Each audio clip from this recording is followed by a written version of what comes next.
Boa tarde. Vamos falar agora sobre a síndrome de Asperger. A síndrome de Asperger, ela não é tão nova, no entanto, ela foi definida como uma síndrome, né, e passou a ser mais estudada recentemente. A síndrome de Asperger, ela entra atualmente dentro do espectro das doenças do autismo, né? Então, existem algumas doenças de espectro autista. A doença de Asperger, ela está dentro dessas condições. Enfim, o que caracteriza um indivíduo com a doença, com a síndrome de Asperger? É um indivíduo que mantém de forma contínua um comprometimento na comunicação e na interação social associado a um padrão limitado, recorrente, de certas atividades, ou seja, o indivíduo ele tem padrões repetitivos de atividades nas quais ele se interessa de forma obsessiva, né?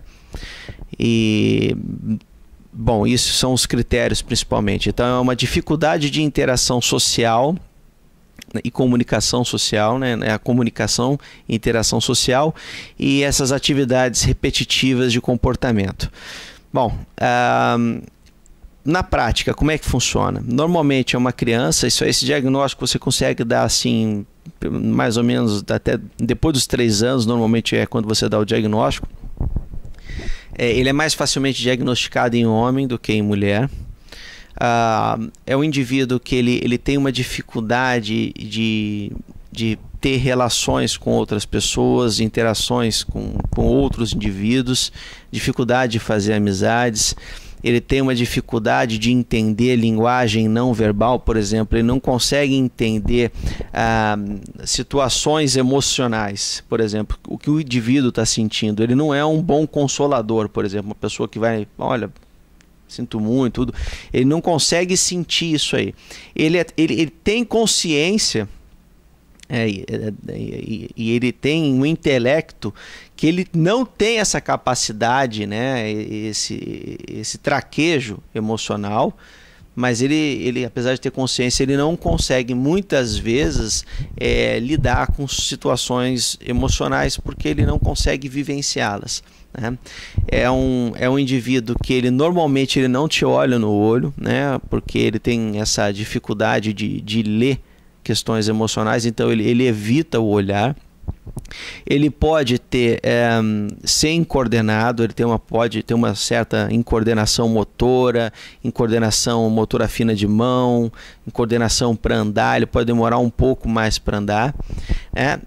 Ele tem uma fala muito boa, né? Na verdade, assim, a fala do indivíduo que tem Asperger, muitas vezes, ela é monótona. Ele tem um vocabulário rico, no entanto, ele tem alguns problemas de prosódia, né, que devem ser tratados através da fonoaudiologia.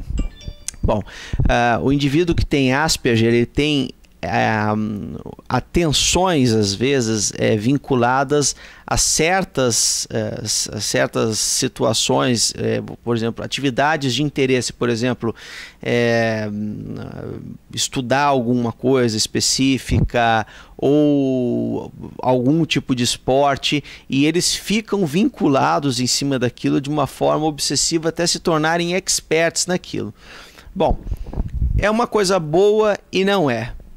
Dentro de uma coisa boa é você tentar pegar isso aí e tentar alocar esse indivíduo, né, dentro de uma área dessas de interesse dele, porque ele vai sair muito bem, porque eles têm um QI normalmente até mais alto do que o normal.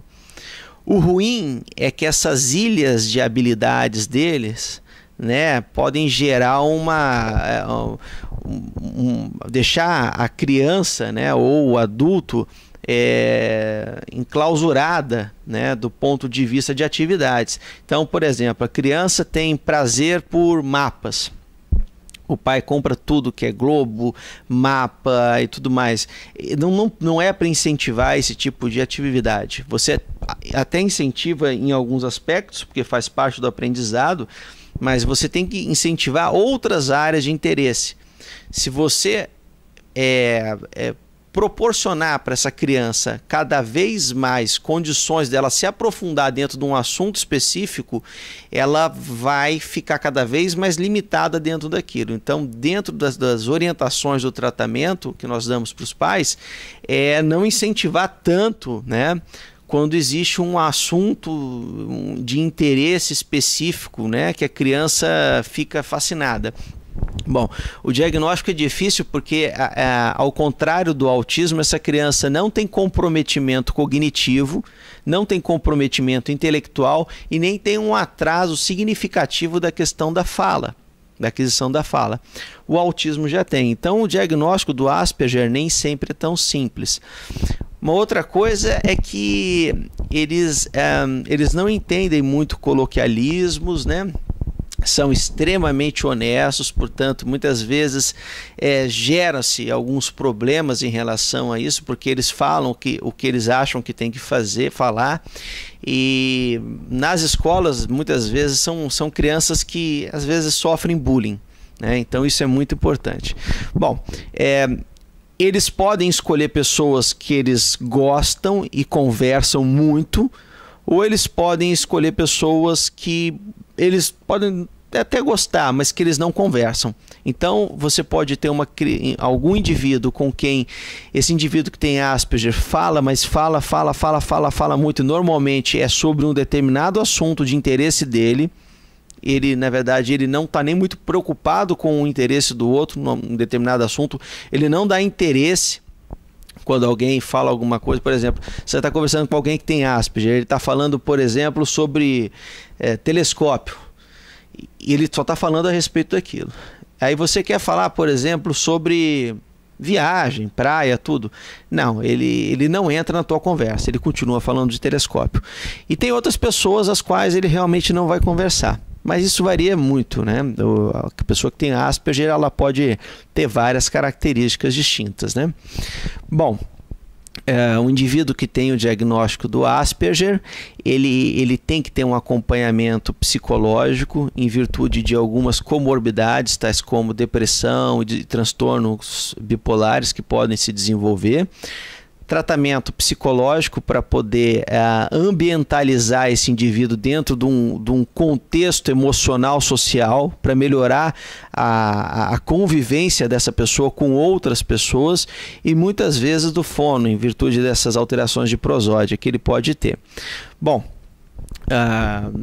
é muito importante que o indivíduo que tenha Asperger, ele tenha conhecimento e ele esteja engajado no tratamento dele.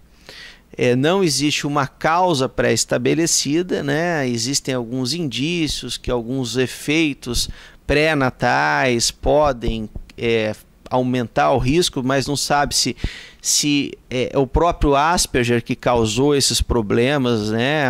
A própria síndrome que causou esses problemas. Por exemplo, uma pré-eclâmpsia, um sangramento, tudo, ou se isso aí contribuiu, mas até hoje não tem uma causa esclarecida. Não é necessário fazer ressonância para fazer o diagnóstico, mas se você fizer, em alguns pacientes vão existir algumas alterações anatômicas, tá? Em alguns giros específicos, mas isso aí é feito mais em termos de pesquisa, ou quando você quer excluir outros problemas. E daí o radiologista tem que ser muito experiente, porque na verdade são mensurações, né? Por exemplo, a fissura silviana, ela fica mais larga, fica mais aberta, a ínsula fica mais exposta. Então, se o radiologista não estiver preparado para esse diagnóstico, na verdade ele não vai pensar nisso, mas não serve como diagnóstico. Eu só estou falando que, se for feito, você pode observar essas alterações. Os testes neuropsicológicos são muito importantes e eles ajudam muito no diagnóstico do Asperger. Não é a maioria dos testes neuropsicológicos que estão traduzidos, né? Ou seja, que estão... Não é a palavra, não é traduzido, nem habilitado, está me faltando a palavra, mas não são todos os testes neuropsicológicos que estão... são utilizados no Brasil ainda. Na verdade, eles estão ainda em versões americanas. Bom, eu espero que tenha ficado claro o que eu expliquei. Bom, e tenha uma boa tarde. Até logo.